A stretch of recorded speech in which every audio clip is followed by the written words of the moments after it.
greetings everyone, and welcome to our latest Market Watch report. As always, I'm Dion Zakuski here with you, Branch Manager and Director of Scotia Wealth here in Central Alberta.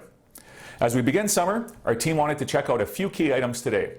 First, how did the first half of 2019 go? We're going to look at a scorecard, what's been performing well and what hasn't been. Second, we're going to check out how should we position ourselves through this summer and into the second half of 2019. And finally, we're going to look at a timely topic, being the family cottage. In looking at market indexes over the last 6 months, investors have many reasons to be happy, or at the very least, satisfied. From a numbers standpoint, most market indexes have had their strongest first half since 1997.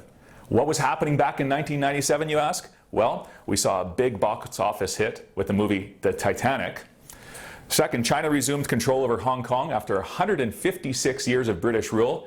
And our Edmonton Oilers made the playoffs that year, folks, beating out both Calgary and Vancouver.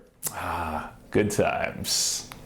But anyway, back to business. So despite some road bumps along the way, markets overall were driven higher the first half by economic growth, decent corporate earnings, and a slowing of trade fears between the US and China, between the US and Mexico, well, between the US and everybody.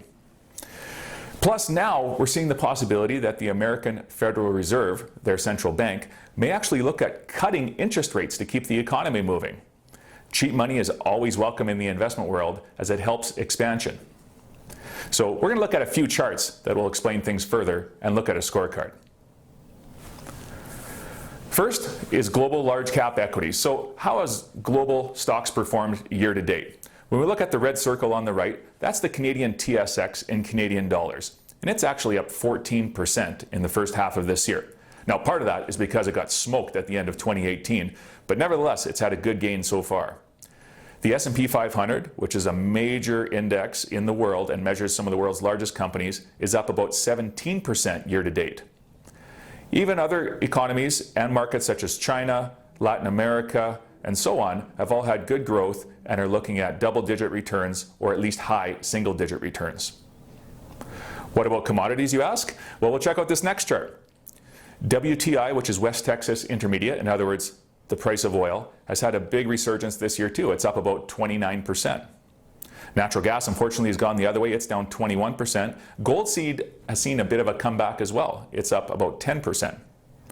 Currency-wise, our Canadian dollar has gained some strength against the US and is up for the year. So that was a nice look in the rearview mirror, but how should investors position themselves from here? As I mentioned in our last video, we don't think it makes a lot of sense to do a lot of selling right now, although gains will likely moderate from this point. Still, as we head into another round of earnings from major companies, most analysts do predict a slowdown and then things to pick up again throughout the second half of 2019. And really, as long as economies can continue to move forward, growth should be possible. And really, the only thing that we can see that could derail markets at this point would be a resurgence of geopolitical issues such as trade, Middle East concerns, and that sort of thing. Our team will continue to work hard to monitor conditions and adjust as necessary, and for now, we'll continue to hold our quality positions. Lastly, we wanted to look at a financial planning topic that we discuss with many people this time of year, being the family cottage or your vacation property. And I'm sure the cottage or vacation home holds many great memories for you and your family. In fact, if it's not too far of a drive, don't forget about your friends at the Zakuski Group. We'd be happy to stop by and maybe tip back a cool one this summer with you. And we don't even have to talk business if you don't want to. We can talk about things like golf or hockey, or even how my associate Bond has finally had to give up his BlackBerry phone and join the 21st century with an iPhone. But coming back to the planning part, a vacation home does need careful consideration as part of your estate plan. Assuming you own it jointly with your spouse, the government does allow a tax-free rollover upon death. But if there is no surviving joint owner, then the cottage is deemed to be sold at its market value for tax purposes.